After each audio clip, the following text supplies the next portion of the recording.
Hello again, my name is Gabe Zollner. WND posted a rather interesting article this morning, and the title is Americans Fear Government More Than Terror. What they say is that even in the wake of the April 15 Boston Marathon bombing,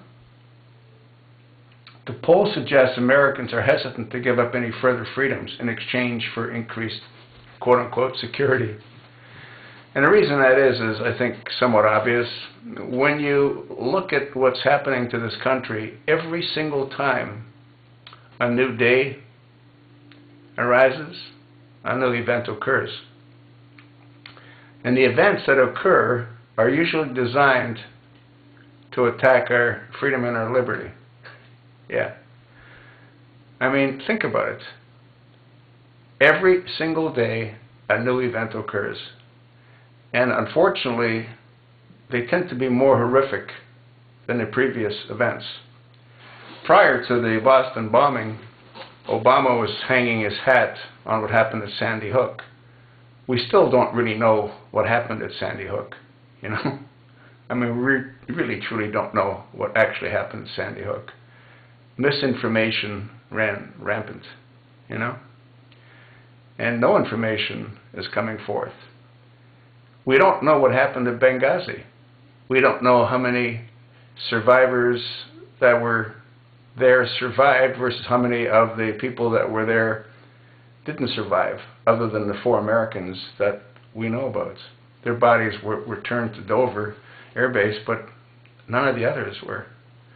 And as I've said in previous videos, whenever you have survivors, you usually have casualties, especially in a 7-hour gun battle with extremists. But it's interesting. The thing that really concerns me is that this administration won't give up on attacking our Second Amendment rights.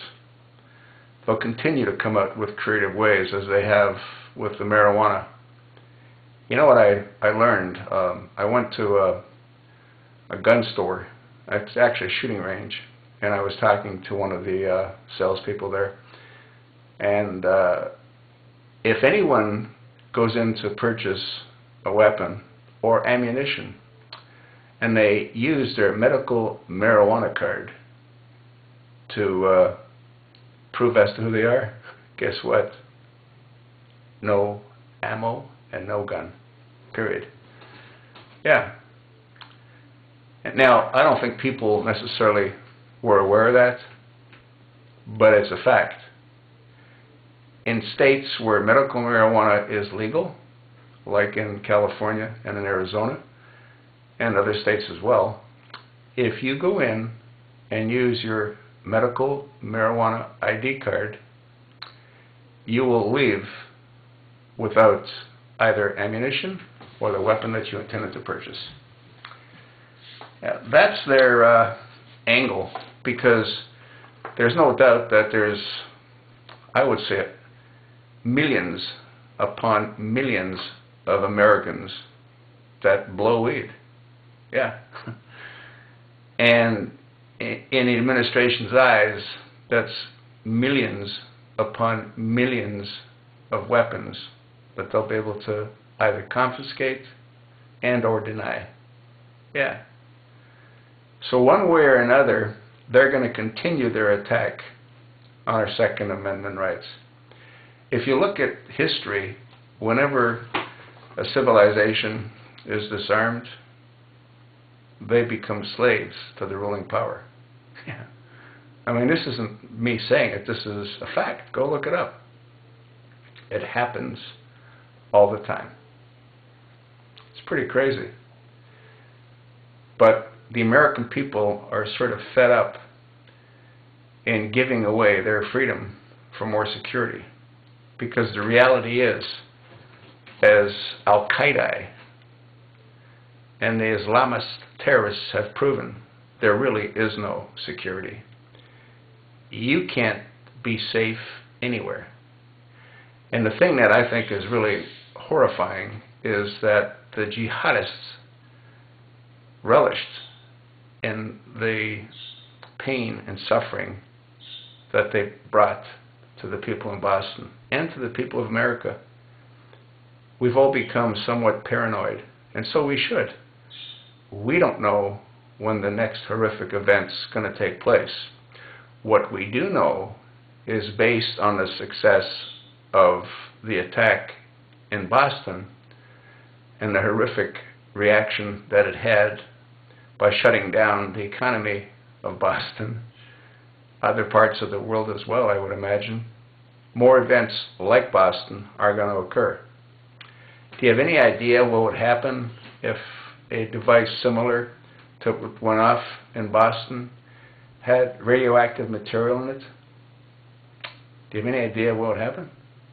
Well, the entire city would have been probably affected, and thousands of people would have died. And a dirty bomb is something that is, I'm sure, readily available to the jihadists. I mean, after all, you know, cash is flowing.